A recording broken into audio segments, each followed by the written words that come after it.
Сәлеметсіздер ме? Сіздермен бірге қысқа нұсқа каналы. Бүгін мен сіздерге 2002 жылы жарық көрген «Как Майк» деп аталатын өте керемет фильм туралы айтып беремін.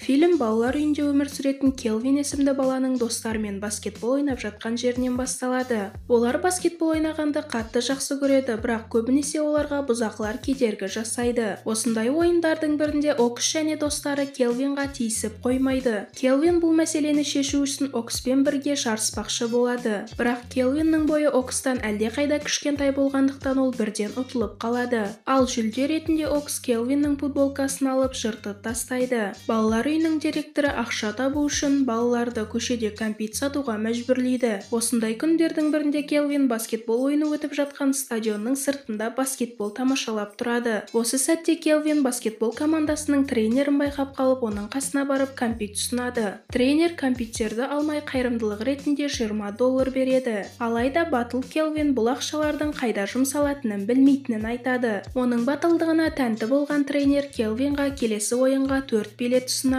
Бұған Келвин өте қатты қуанып кетеді. Келесі күні балалар үйінде бала асырап алғысы келетін ата-аналарды қабылдау күні болады. Келвин өзінің қазір жаңа отбасы табатынына қуанады, бірақ ата-аналарды тек қана кішкентай балалар қызықтырады. Біраздан соң тәрбиеші оларға киімдер алып келеді. Келвин жерге түсіп қалған аяқ киімді көріп, бірден аяғына киіп алады. Осыдан кейін ол бұл аяқ киімдердің кімдікі екенімен қызығады. Тәрбиеші оған бұл аяқ киімнің өте танымал баскетболистке тиісті екенін айтады. Мұны аяқ киімнің ішінде жазылған Майкл Джордан есімі де дәлелдейді. Бірақ Окс аяқ киімдерді бірден тартып алып сымның үстіне лақтырып жібереді. Түнде Келвин және достары сыртқа шығып аяқ киімдерді алмақшы болады. Келвин талдың үстіне шығып аяқ киімдерді алмақшы болып жатады. Осы сәтте тоқты найзағай ұрып, Келвин жерге құлап кетеді. Жерге түскен Келвин аяқ киімдердің үстінде найзағай ойнап жатқанын байқайды. Келесі күні оларды тағы да кәмпит сатуға жібереді. Осы сәтте олар өздеріне тиісті билеттерін алады. Бірақ мұны көрген Окс қызғанып, қайырымдылыққа жиналған ақшаға билет алдыңдар деп оларды кінәлайды. Бірақ Келвин мәселенің шешімін тауып, Оксқа бір билет ұсынады. Осылайша олар барлығы жиналып ойынға барады. Ойын арасында кішігірім конкурс өткізіледі. Конкурста залдан кездейсоқ бір көрермен таңдалып алып, кәсіби баскетболшымен ойын ойнау мүмкіндігіне ие болады. Бұл мүмкіндікке ие болған бақытты жан Келвин болады. Трейс кішкентай баланың көңілін түсірмеу үшін бірінші раундта доп салуына мүмкіндік береді. Осыдан кейін екінші раунд басталады. Екінші раундта Келвин керемет трюк жасап, допты сеткаға салады. Мұны көрген залдағы көрермендер таң қалады. Осыдан кейін тренер балалар үйіне келіп, директордан Келвинді бір ғана тренировкаға жіберуін сұрайды. Басында директор қарсы болады, бірақ оған ақша ұсынған сәтте бірден келіседі. Достары бұл жаңалыққа қатты қуанады және де бұл жетістіктің барлығы осы аяқ киімнің арқасында екенін түсінеді. Және де олар бұны сыр ретінде сақтау керек екенін айтады. Бірақ мұның барлығын оларды тыңдап тұрған Окс естіп қояды. Жаңа күн басталады. Келвин командамен келіп танысады. Осыдан кейін Келвинға команданың формасы мен жаңа аяқ киім беріледі. Келвин бұл аяқ киімдерді кимей өзімнің аяқ киіммен шықсам бола ма деп сұрайды. Бірақ тренер оған оның тек қана сырт келбетінің қызықтыратынын айтады. Осыдан кейін Келвин директордың алдына кіріп, оның ойыны шынымен де маңызды ма, әлде бұл жай ғана жарнама үшін бе деп сұрайды. Директор оған шынайы жауап беріп, мұның жай ғана команданы жақсы жағынан жарнамалау үшін керек екенін айтады. Ойын барысында Келвин кольцоға допты салғысы келеді. Директор оның салатынына күмәнданғанымен оған рұқсат береді. Осы сәтте Келвин аяқ киімнің жоқ екенін байқап, киіну бөлмесіне барып, тез арада ауыстырып келеді. Осылайша ол тағы бір рет гол салады. Ал ойыннан кейін бірден командамен 1 жылдық контрактқа қол қояды. Келвин киімін жинап жатқан кезде директор оның асыраушысы ретінде контрактқа қол қойғанын айтады. Және де осы командада ойнау барысында сенің асыраушың өзім боламын дейді. Ұшу барысында тренер Трейс пен Келвиннің бір бөлмеде тұратынын айтады.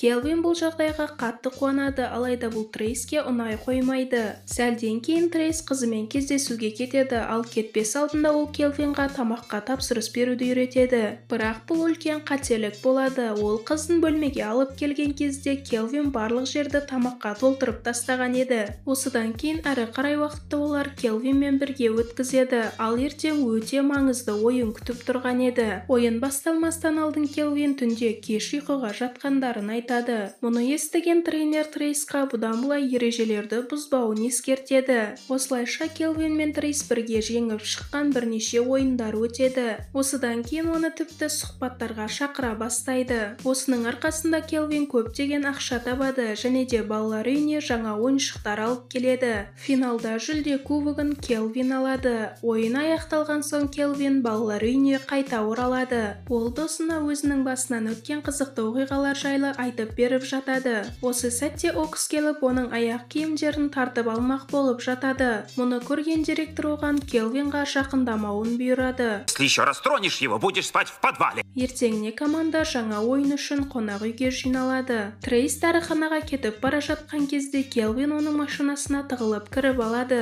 Өйткені ол Трейстің қарым-қатынасын үзіп тастаған ата-анасы туралы сөйлескісі келеді. Келвин бұл мәселені мүлдем түсінбейді, өйткені ата-аналы болу оның ең үлкен арманы еді. Бірақ Трейс бұл тақырыпта сөйлескісі келмейтінін айтады. Дәріханада ол аллергияға қарсы дәрінің орнына ұйықтататын дәрі ішіп қояды және де машинаға отырған сәттен бірден есін жоғалтады. Бұл жағдайға тренердің Келвинді кінәлайтынын білетін Келвин оны қонақ үйге өзі алып барады. Бірақ бәрібір де осы себептен Келвин келесі ойыннан шеттетіледі. Трейс бұның өз кінәсі екенін түсініп ұшақта Келвинға алғыс білдіреді. Балалар үйіне қайтып келген Келвин директорге оны ешкім асырап алмайды деп өтірік айтқаны үшін ашуланады. Ақшасын жоғалтудан қорыққан директор оған ең жақсы ата-аналарды тауып беретінін айтады. Бірақ бұл адамдарды көрген Келвин ең дұрысы балалар үйінде қалғаным жақсы деп шешеді. Осыдан кейін Келвин Трейстің үйіне келіп өзінің досының қиындықтары туралы айтады. Мұны естіген Трейс Мёрфиді көңілін көтеру үшін үйге шақыруын ұсынады. Мёрфи келем дегенше Трейс Келвинға геометрияны үйретеді. Сабақ барысында олар бір-бірімен краска шашып ойнайды. Оларға Мёрфи да келіп қосылады. Осылайша үшеуі көңіл көтереді. Ертеңгі ойында да олар жеңіп шығады. Енді оларды алдыда ең үлкен ойын күтіп тұрған еді. Ойыннан кейін Келвин мен достары ата-ана табудың қандай қиын екенін талқылап отырады. Келвин достарына Трейстің ата-анасымен қиындықтарын айтқан соң олар бірігіп Трейсті ата-анасымен татуластырмақ болады. Келесі күні Келвин Трейсқа әкесін алып келеді, бірақ бұл Трейсқа ұнай қоймайды және де ол екеуінен де кетуін сұрайды. Келесі күні олар маңызды ойындардың бірінен жеңіледі. Енді оларға ұту үшін тек қана бір мүмкіндік қалады.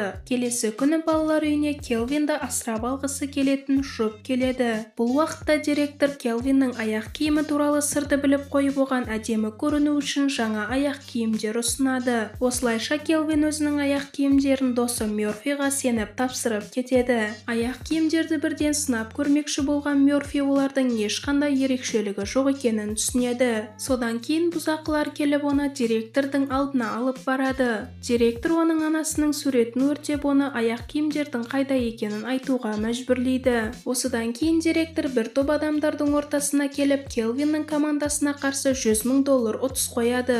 Ақыр соңында Трейс әкесімен татуласпақшы болып шешеді және де ол үнемі Келвин туралы ойлайды. Ал ойын алдында ол Келвинға оны асырап алғысы келетінін айтпақшы болады. Бірақ осы сәтте оның жаңа ата-анасы келіп қалады. Осыдан кейін оған Мёрфи хабарласып аяқ киімдерін директордың алып кеткенін айтады. Мұны естіген Келвин тез арада балалар үйіне жетіп директорды байлап қойып аяқ киімдерін талап етеді. Директорға Окс көмектеспекші болады, бірақ директор оған ұрса береді. Осыдан кейін Окс өз ойынан қайтып Келвинға аяқ киімдерін қайтарып береді. Олар барлығы ойынға қарай бет алады.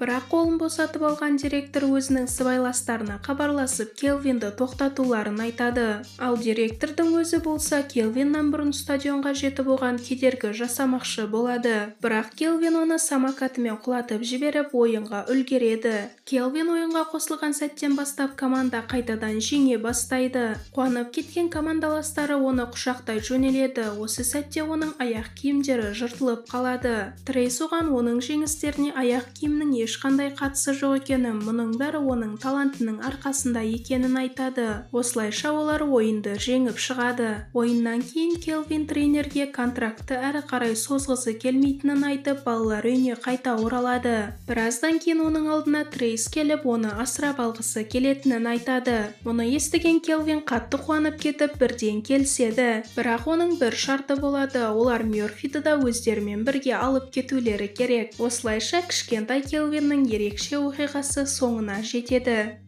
Достар, егер де сіздерге фильм ұнаған болса, әдеттегідей комментарийда оны 1-ден 10-ға дейін бағалап кетіңіздер. Сонымен қатар бізге қолдау білдіру үшін каналға тіркеліп, осы видеоға лайк басып кетуді ұмытпаңыздар. Келесі видеоларда кездескенше аман сау болыңыздар.